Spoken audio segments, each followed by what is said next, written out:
Hello, everyone, and welcome to another episode of Unboxed. Today is our virtual book club where we continue to explore the book Seasoned with Grace, God's Recipe for Healthy Family Communication. Stay tuned as we dig deeper into how we can improve our families through healthy communication. I'm Dr. Robert Davis, family life educator and relationship coach, and welcome to Unboxed, a frank and straightforward conversation about relationships. We're going to talk about family, church, workplace, and all other types of relationships. Join me for the next few moments as we unbox the power and potential of relationships and help you to live your best life. Hello, everyone. Welcome back again to Unboxed. Today is Wednesday, which means it is our virtual book club. We are continuing to explore the book Seasoned with Grace, God's Recipe for Healthy Family Communication. Do me a favor before we get started, like, subscribe, and share. Like, subscribe, and share. And then also look in the description so you can see different ways that you can support what we're doing here at Unboxed. Again, we are having our virtual book club, and here is a copy of the book, which you can find at Amazon. You can find it at Google Books. You can also find it at Apple Books. Seasoned with Grace, God's Recipe for Healthy Family Communication. You can get it on Amazon in either hard copy or digital copy. You can find it just a digital copy with Google Play as well as with Apple Books. All right. I'm so glad that you are here, and I have my rib right along here with me. I'm so happy that she's joining us today, and we're going to talk about chapter 5 of this powerful book, Seasoned with Grace. We're going to look at chapter 5, and in chapter 5, it's entitled Speech That Heals the Family. And you know what? I think I may have butchered the title of my own book. The chapter title for my own book. That's a sad case, isn't it? No, I didn't. Speech that heals the family. Wow. Trust yourself, Robert. Trust yourself. Speech that heals the family. And the purpose of this particular chapter, as we go through together, is to learn how to create a healthy family communication climate by using the right words. How to create a healthy family communication climate by using the right words. Okay, let's go ahead and jump right in it. I'm so glad to have with me my rib, my right hand lady, my ace boon coon, Dr. Denise Davis. And Denise, you shared something with me today. You told me that there were some things that were in the last chapter that you felt we needed to clean up before we went into chapter 5. So I'm going to let me know what we need to address from chapter 4 before we transition into chapter 5. Well, hello. So good to be here with you. Thank you. So as I was reading and finishing up chapter 4, getting ready for 5, I noticed that we didn't talk about direct and cooperative communication. Just kind of going over what that is for our listeners, and just the 5, you talked about 5 indicators that you're using the direct and cooperative communication, All and right. that fosters a positive and healthy climate for communication. All right. And So go ahead. I'm sorry. Go ahead.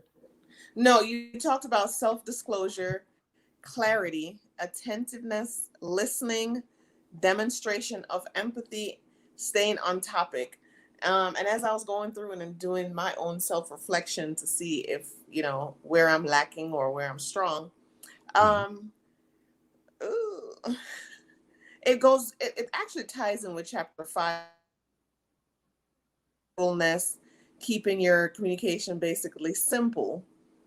And, it's starting in your mind, being intentional about communicating, and then just keeping those 5 things in mind as we're communicating. Um, One of the things that jumped out at me was the self-disclosure, being open and honest and transparent. And I was thinking that, I can see where breakdown in communication can occur, because that can be diminished when there's been a past history of hurt, and a feeling of not being supported in a family. So, especially in an intimate relationship. So I can see where the breakdown can occur in those areas. Well, those are very important points, and you're right. It does kind of bring us right on into what we're going to discuss today. Those are very important aspects of what is needed to create a healthy family communication climate, and that's the big picture. And that's actually we're going to pick up today, if you don't mind. We're going to pick up today right there, the family communication climate. We learned from chapter 4, and we discussed it last week, that however we communicate with our family, verbal and nonverbal, but we've been talking more about verbal communication with this book. We learned that this creates an atmosphere in the home. It creates an environment. And the way that we talked about it was it creates a communication climate. And it just so happens that I think it was yesterday or day before yesterday when I was dealing with the Unboxed show, I talked about how we are both thermometers and thermostats. So we're able to kind of take the temperature of what's going on, which is what a thermometer does. But then also our speech allows us to be a thermostat where we get to set the temperature. You know, you go and you say, I want this room to be 72 degrees. Or some people, when they try to freeze you out, they set the temperature down into the 60s and you're just in their house shivering all night. But you have the right. You are the thermostat. So you get to regulate how hot or how cold it is in the home. And we didn't get into what hot and cold are as it relates to communication. That's actually going to be in my next book. So when the next book come out, you're going to learn about hot and cold and what that means. But we get to set the thermostat. And so I want to start us off right there with setting that thermostat. This chapter talks about using, as we think about family communication climate and how the way that we speak to each other, the words, the tone, the volume, all that stuff, the way that we communicate sets a communication climate. I want us to pause for a moment and look at how this chapter begins. This chapter talks about using the right words to heal family relationships. That's kind of like the heart of this chapter. This chapter talks about verbal communication. But I want to start off here, Denise, with us talking about nonverbal communication. And I'm interested in hearing your thoughts on how nonverbal communication impacts the family's communication climate. I think we kind of know, if someone is going around yelling at people, calling people names, that really does set a communication climate. We can really see that. But let's talk a little bit about how nonverbal communication sets the communication climate or impacts the family communication climate. What are your thoughts about nonverbal communication? Even though this is not in the book, I thought it'd be something interesting for our viewers and listeners to hear. I'm glad you said that because that's actually my bread and butter. No. Teaching people with social. Before you answer, let me just share that with you. I'm glad you said that. My wife, Dr. Denise Davis, is a speech language pathologist. And one of the things that she does is she teaches individuals about social communication. And a lot of social communication is nonverbal. And you know what? I wasn't even thinking about it, but she is actually an expert in this field. And so I really am going to lean on SLPD, Dr. Denise Davis, Doctor of Speech Language Pathology. Go ahead. Help me out here. Uh-oh. Well, we know that over 90% of our communication is nonverbal. It's in our facial expressions. It's in our posture.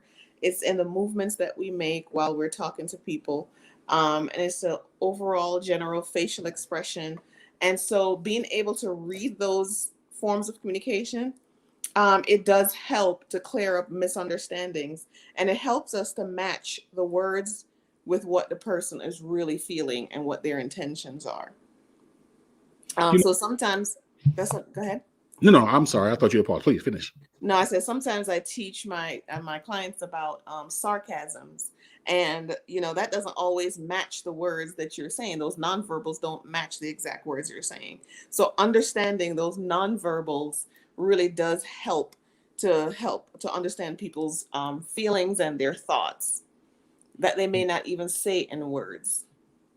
A good way to gauge that is to watch a nonverbal cartoon, and just I don't know if you guys you've seen them, the nonverbal Tom and cartoon. Jerry, the Road Runner. Right. Yes. And just kind of fill in the blanks as to what you think that they're saying and try to match what they're doing, their facial expressions, their body language to what you think they may be saying and see if you're right. Wow. I never thought about that as a tool. And I just want to say I'm so glad that we have Crystal with us today, and she has a question that we're going to get to in just a second. But Denise, I had this experience today. I was speaking with a young lady who works for Colorado State, and she was sharing with me that she had a sister who was born deaf, and her family never learned sign language. And so her sister had to learn to communicate. She wore hearing aids for what that was worth, but she had to learn basically how to how to function and communicate in a speaking world. And it wasn't until her sister left her home and she went to college, because her sister's 5 years older than her. She went to college, that she ended up minoring in American Sign Language. And she was like, she felt so bad. She's even apologized to her sister. She felt so bad that her sister was forced to live in a world when there was such a powerful resource at her disposal. But individuals who use American Sign Language, and I imagine all sign language, and again, this is your expertise as well as an audiologist, as individuals learn to American Sign Language, etc., a lot of the signing is, based on facial expressions. Right. And she talked about even how the eyebrows are used in the sign language process. These are things I never knew. And I know you've tried to teach me some of these things over the years, but she just talked about, how that, and I know that when you're speaking with your hands, that is equivalent to verbal communication, but she just talked about how that facial expression and stuff came into it. I'd be interested in hearing your expertise in that area. It's funny, as you're speaking, as you were talking about that, I was also thinking about African Americans, or just Blacks on a whole. We're very expressive people. And so to hide our hands and just give us the words, or just to speak the words, is not a good gauge of our communication. Sometimes we make light and joke of the rolling of the neck and the expressions that we do and the snapping of, but that's all a part of the richness of our communication. One of the things that my research, when I did my dissertation that came out about African American family communication, is that African Americans, on an average, speak faster and use more words than other ethnic groups. We speak faster. That is when we're speaking English. We speak faster and we use more words than other ethnic groups. And we're also more expressive with our hands. Mm-hmm. So the rate at which we speak and the gestures associated with our speech can lead other people from other cultures to believe that we're angry even when we are, or perceive us to be angry even when we're not angry. Absolutely. And I found that interesting. I wasn't planning to throw that in, but that is just a reality of what the research bears out. One nonverbal that's common to West Indians, just to make light of it, is you're both sitting in a room next to each other. You want the other person to look at what you're looking at, or look at another person, and all you have to do is poke them. Once they look at your face, they know exactly where they need to look. Mm-hmm. By your mouth pointing. No, not even that. It's a look. Mm-hmm. And sometimes you use your lips to point to the person that you want them to look at, or you just remain silent and just remain still, and they know exactly where to look. Being married to a West Indian, I've learned to suck my teeth, because sucking the teeth conveys so much. And I've learned to suck my teeth. And but there's nothing that can compare to when a West Indian is excited about something, or angry or emotional about something. When they suck their teeth, it just says everything. They don't have to say another word. And the length of it. And the length of it. The length of it, yeah, varies. It conveys so much just in that. So imagine being in an argument or in a conflict with someone who use those expressions and sounds and those type of body languages. It can be frustrating, right? It can be, but it can also be refreshing, because so much can be conveyed and so much information can be transmitted through the verbal and nonverbal, by a combination of verbal and nonverbal. it can get an awful lot across. Sometimes when we cannot find the right words, we can use a gesture, a facial expression, a movement of the hand. All of that can convey the same thing. Um, and I had such a beautiful conversation today with the young lady. I'm not going to get into all the depths of it, but I do want to back up for a second. Crystal asked this question. She says, what if the thermostat is out of order? We talked about the family communication climate and how we're not only thermometers that can tell the temperature, but we're also thermostats that set the temperature. And she asked a very good question, which is, what if the thermostat is out of order? And I want to just share this because I want to back up. We talked about the family communication climate last week, but we didn't talk about we didn't talk about what if the thermostat is out of order. When we say the thermostat being out of order, then what we're actually saying is that in some way we are out of order. Because remember, the one person who determines the temperature of the family communication climate is us. So if we are able to regulate that one variable, which is ourselves, it automatically impacts the temperature.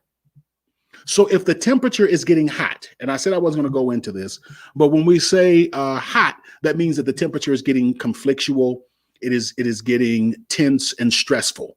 So the conversation is becoming filled with conflict, stress, and tense. That's when it's getting hot, and then when it's getting cold is where there is distance, separation, withdrawal, shut down. I guess the simplest word is I'm just going to shut down. I'm here, but I'm shut down. I done checked out. So that's, those are the two extremes. And so if one person is becoming conflictual and wanting to argue and combative, and we choose to pull the temperature in another direction on purpose, which is we choose that we're not going to respond in kind. We're going to regulate ourselves. That automatically helps. As a person says, well, I'm going to withdraw. Of course, we can withdraw, and that will make the whole thing cold. We can become overly aggressive, or we can regulate the temperature by regulating ourselves. So I would say, and I think you want to say something, Denise, I would say before you come in, that when we talk about a thermostat being out of order, what we're really saying is I need to check myself to see where I'm out of order and how I am able or unable to regulate myself, thereby regulating the temperature, the communication climate. You want to share something, Denise? I was going to say, if we keep in light of the always be communicating, as the listener, it is our responsibility to be intentional about getting the message that is being conveyed correctly. And then as the speaker, it is our responsibility to make sure that the message that we want to convey is being done correctly and accurately.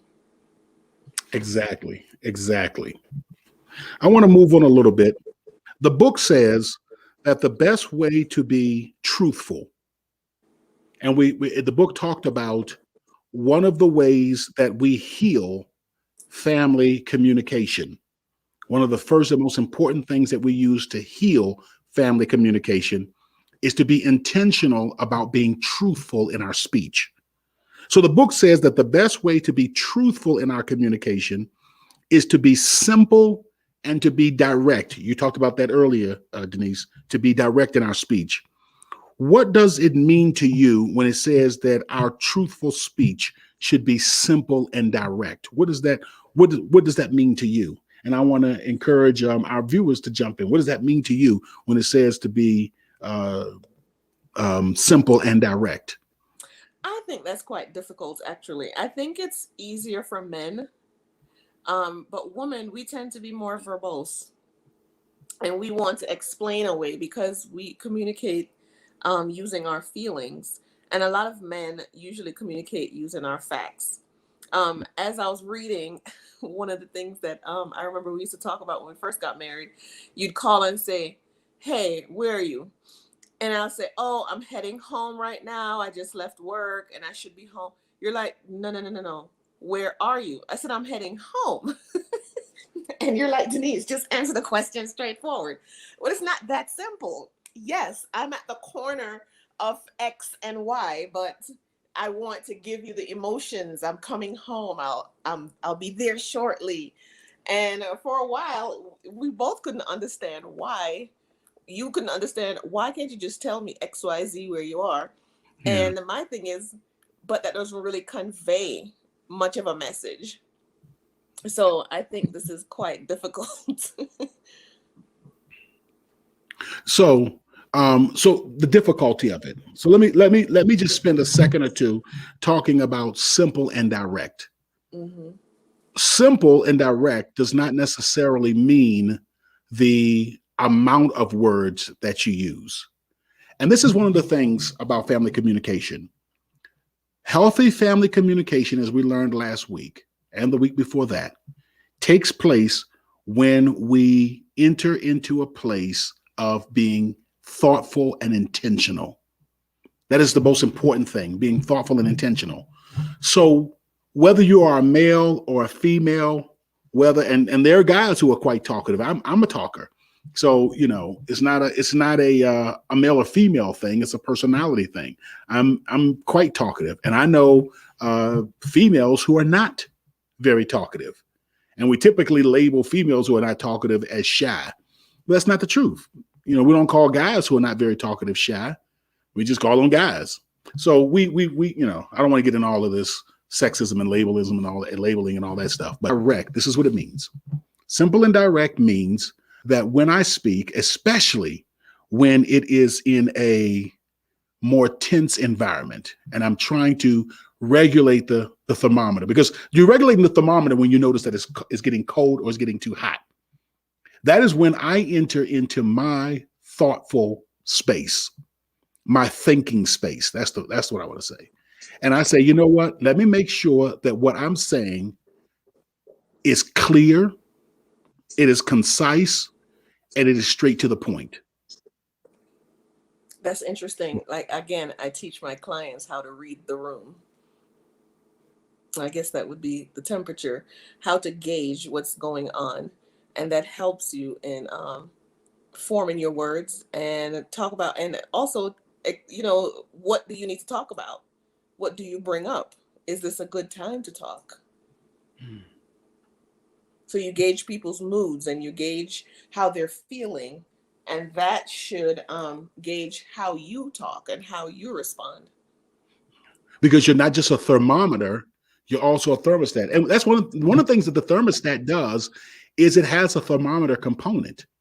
It takes the temperature of the room, it sees what the temperature is, and then either it turns up the heat or turns up the cool in order to balance the room out to keep it at a particular temperature.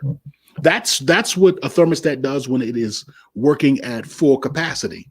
It makes sure that it gets the temperature right. But first it has to know what the temperature is. So you hit the nail really on the head with that one right there. We have to kind of sense what is going on and then be intentional. And I keep on using that word. We talked about last week, ABC. Always be communicating and always be considerate or conscientious, whatever one of those two C words you want to use. Always be considerate, considering what you're about to say, what you said, the impact that it has on others, etc. That's vitally important. I want to stay on this subject of truthfulness because that's what this book really spent a lot of time talking about in this chapter, chapter 5, Speech That Heals. It talked a lot about truthfulness. We often hear the text in Ephesians 4, verse 15, and I use it a lot as well, where it says, speak the truth in love. I'm interested in what does that mean, speak the truth in love, and how is it revealed in everyday family relationships? Speak the truth in love.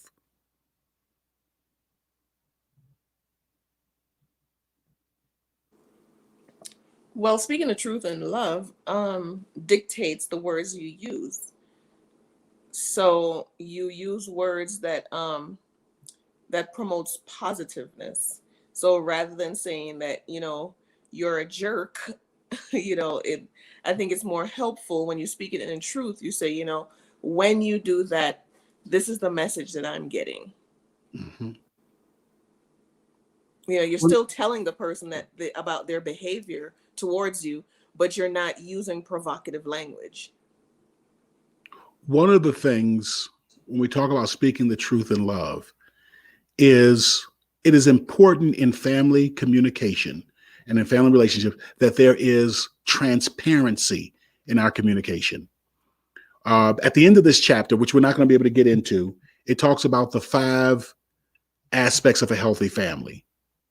And one of those 5 aspects of a healthy family is when families are intimate. And part of intimacy is being able to be open and transparent with each other, which means then that we're able to talk about each other's strengths, but also each other's areas of growth. So when we talk about speaking truth in love, we are able to share the truth with an individual so that there are no secrets, family secrets. There are no taboo, off the table discussions. There's just some things that you can't talk about in this family. There's some things that we can't discuss. None of that exists in a healthy, functioning family. They're able to converse on any subject, and they're also able to point out both family members' strengths as well as family members' areas of growth.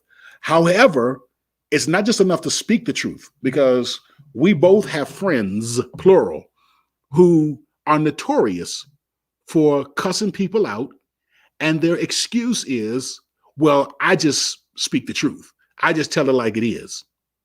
Yes, that's part of what Ephesians 4:15 says, speak the truth. The in love is the intentionality part. The in love is thinking before you speak, being considerate about how this will impact someone. So, there's 2 ways. You can do what Jessica Washington, and I hope that she gets a chance to see this because she really impacted my life. But Jessica Washington, when she was 4 years old, came into the daycare on Oakwood campus, the Child Developmental Lab. And I picked her up and I was talking to her because I used to open up the daycare every morning, and she was one of the first students that would arrive. And I picked her up and, good morning, Jessica. And she looked me in my face and said, Mr. Robert, your breath stinks. Okay, that is the that is the truth, but was it the truth in love? And I've revealed more than I probably should have. So I'm gonna throw it back at you, Denise. Speaking the truth in love. I just shared it off a lot, so I'm gonna let you kind of pick up on this. Well, I had a comment/question to make with that regards. In teaching social language, again, I had my intern that was doing a lesson, and in this particular lesson, it was talking about white lies. And so I told her to back all the way away from that, because fundamentally, I don't believe in white lies. But it is understood in society that you say things to people that you need to say, but it doesn't, to avoid hurting their feelings, even if it's not the truth. Yeah. And they're typically things that's not necessarily important, in other aspects, but you don't want to hurt that person's feelings as well. And I fundamentally disagree with white lies. But when we speak the truth in love, where do you see, how do you reconcile white lie and speaking the truth in love? Okay, I think Crystal hit on something where she says, speaking the truth in love means speaking truth and grace. I love that word, grace. I think that word grace is so powerful in this conversation. When we talk about speaking the truth in love, speaking the truth in grace, it means that we are factually accurate, but also compassionately tactful. Write that down. We are factually accurate, but compassionately tactful. And there's the grace part that I believe that Crystal is talking about. That grace part, I like that. Where our intention is to heal the other, not to embarrass or not to humiliate. To heal, not to humiliate. To heal, not to hurt. To heal, not to harm. Sometimes, and this is the difference between intentional speech and emotional speech. Emotional speech is for your satisfaction. I'm upset, I'm angry, and so what I'm going to do is I'm going to cuss them out. I'm upset and I'm angry, so I'm just going to shut down, not say nothing. Since they want to act that way, I don't have to tell them that. They just find out the hard way. Mhm. Either one of those extremes are out of keeping with this whole idea of speaking the truth in love or speaking the truth with grace. Yeah. Of course, the book is Seasoned with Grace, God's Recipe for Healthy Family Communication. Gave me a perfect way to bring that in. Seasoned with Grace, God's Recipe for Healthy Family Communication. But it's about me thinking I'm going to tell the truth, but I'm going to tell it compassionately. I'm going to be considerate about the words that I use. Based on the relationship that I have with this individual and the knowledge of this person, I'm going to attempt to take those things into consideration. Not that I'm going to lie and tell them, that they smell good when they smell musty, but Mr.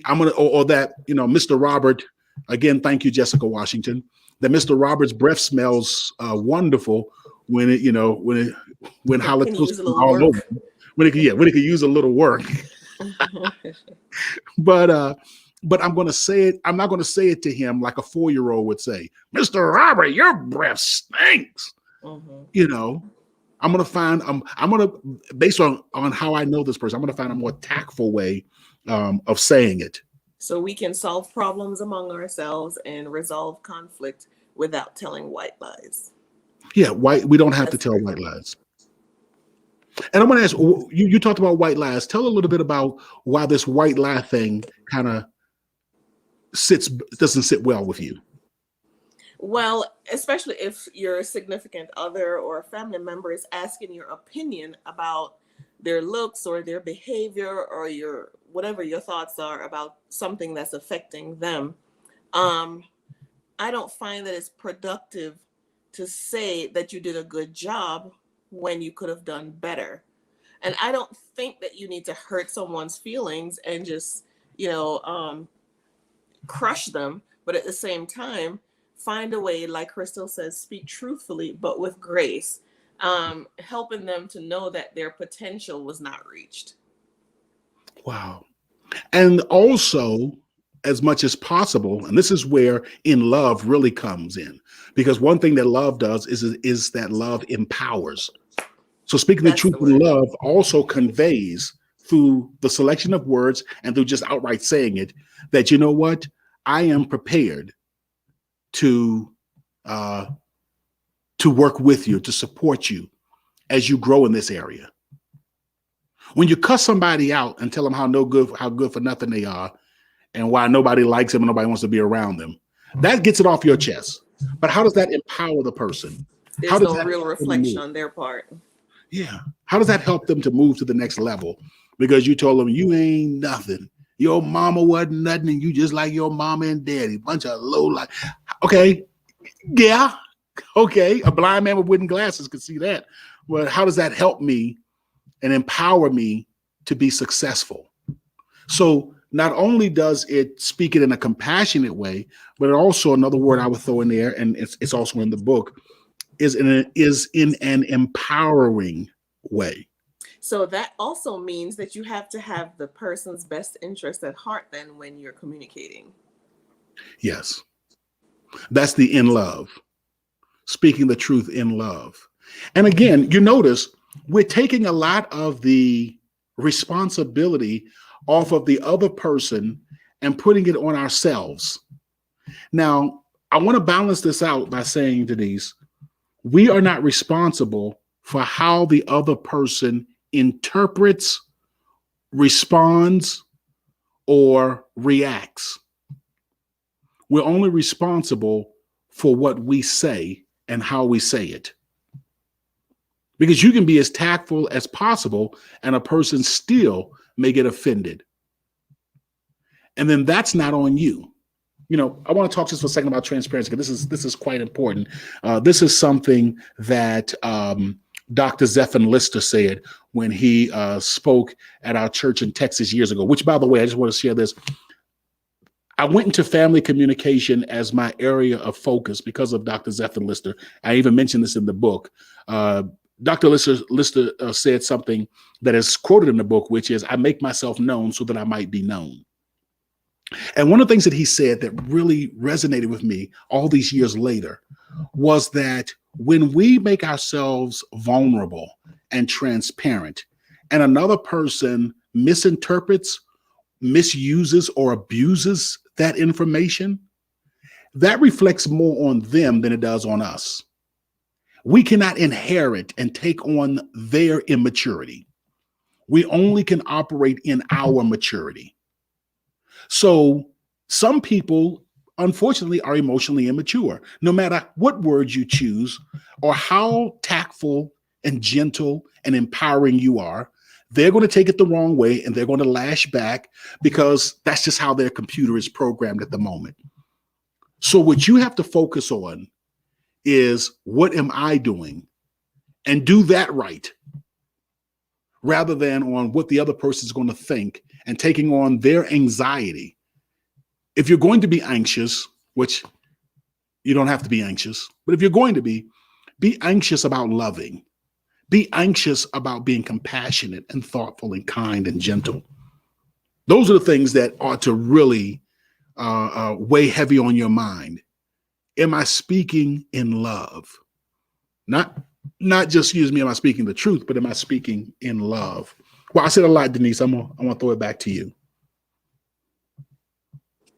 No, I think you did a really good job with explaining things. And what came to my mind as you were speaking is that a lot of times we talk about calming down and making sure that we're in a good space when we're communicating. But even our anger, even in our anger and our frustration and those negative emotions, there is still communication happening. And Mhm. so I think that we are to plan how we communicate, no matter what our emotional state is. When you say plan, talk about that. Well, I mean, again, keeping in the principle of always be communicating, be intentional, and just being compassionate. You know that conflict will arise in your relationship, no matter what relationship it is. There will be conflict just because we're human beings. And so when we are looking to be more emotionally mature and be well defined, we have to say to ourselves, when I'm upset, this is how I'm going to respond. And I think it takes practice. It may not be successful the first several times that you do it, but just taking a step back and reflecting on how you responded when you were angry before, and Mm-hmm. plan how you'll do it next time. Wow. How you respond. So again, getting into that thinking space. I want to transition a little bit. On page 60 of the book, and if you don't mind, I'm going to read a portion of a paragraph. It says, honesty or truthfulness in close personal relationships is more than just not telling flagrant lies. It is more than not lying about the people we love. It's also about being truthful regarding the real me. This honesty is called transparency. How honest we are is demonstrated in our ability to be transparent with each other. Discuss what transparency in relationship means to you.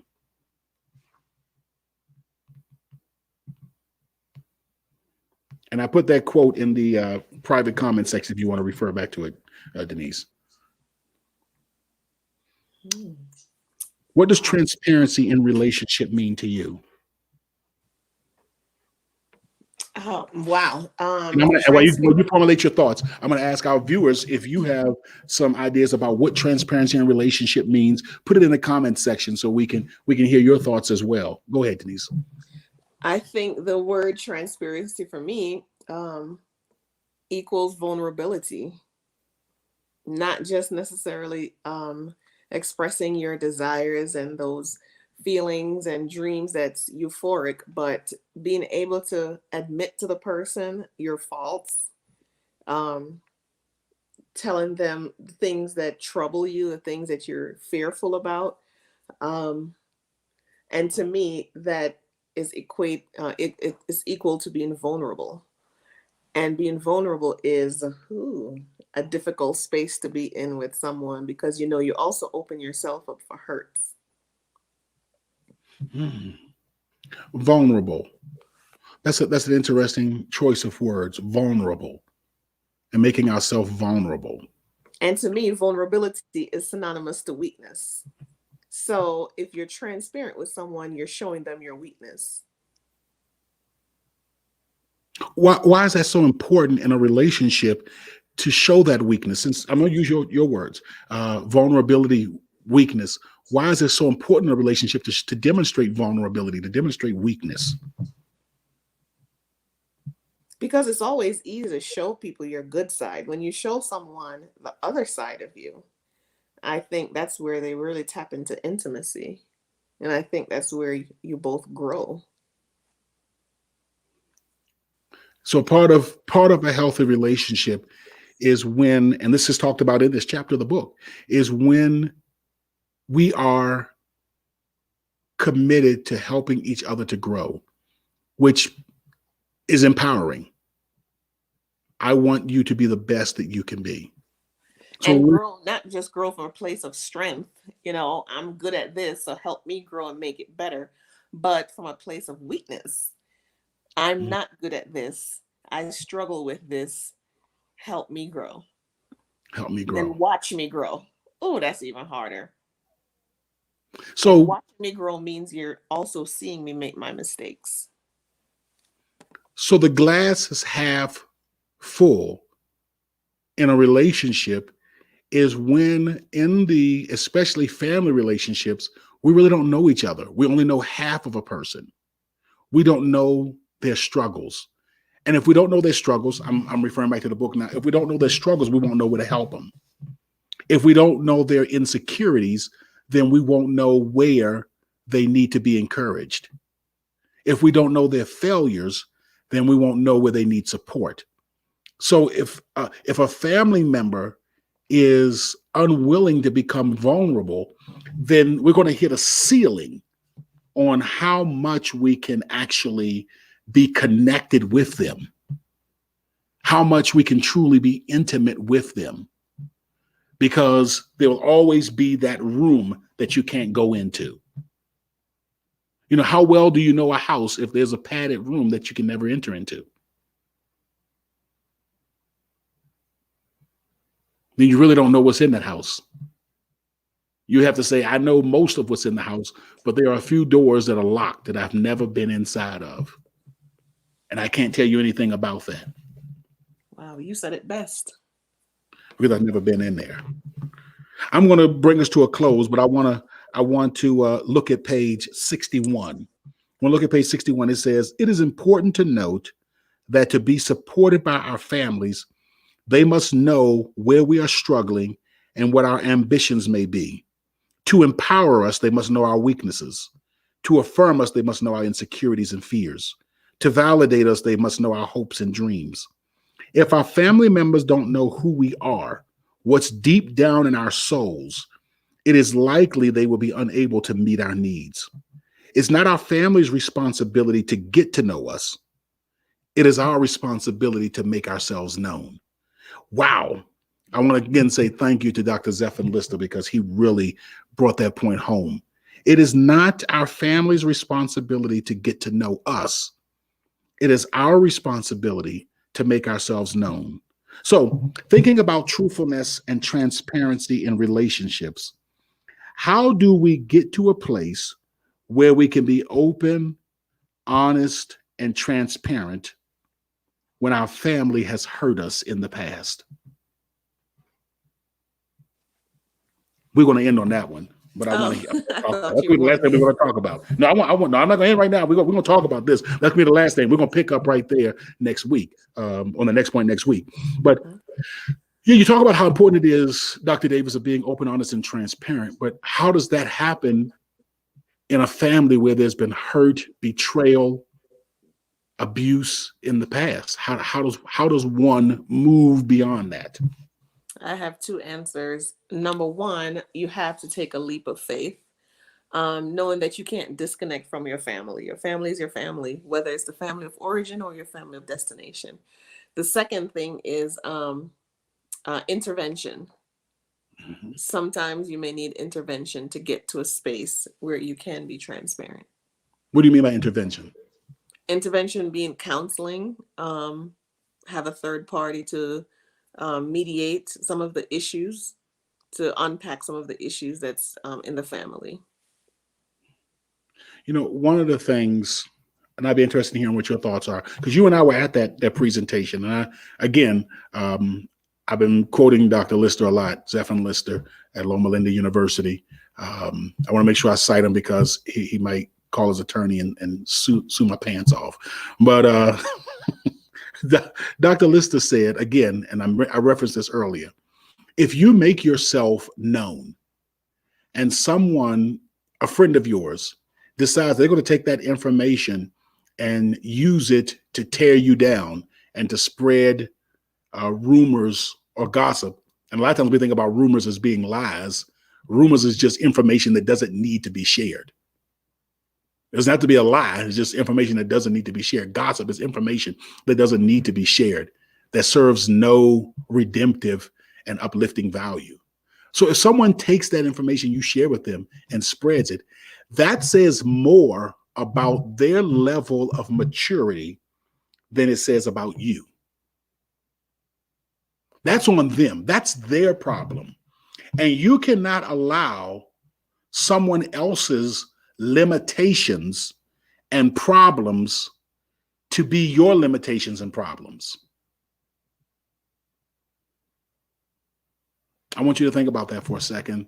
I'd be interested in hearing your thoughts to these, but you can't allow someone else's challenges. This person can't handle. And I remember in pastoring, this came to me, there were things that I would share from the pulpit about some of my struggles. And people would come to me afterwards and would say, well, Pastor Davis, you got to be careful some of the stuff you say in the pulpit. And by the way, I wasn't saying anything inappropriate. I wasn't saying things like, hey, I want y'all to know I'm lusting after that girl on the third row with the yellow dress. Sweetheart, you looking mighty, mighty fine tonight.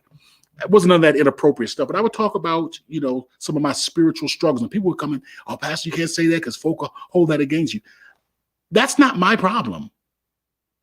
I'm sharing where I need to grow as a sense of and incorporating into my sermons to show, hey, listen, this isn't just something that David dealt with or that Peter dealt with. This is what I'm dealing with right now. It's real time. This is how God is helping me to grow past this. I want to be an encouragement to someone else.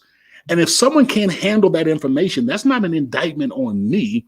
That's an indictment on their inability. I'll pause there, Denise. I'm interested in hearing some of your thoughts. Well, another thing that jumped out at me with transparency is an onion and peeling away the layers. And as you're talking about hurts and being transparent, I think about how we don't trust the next person that we're in a relationship with because of a past relationship hurt, when thinking about intimate relationships.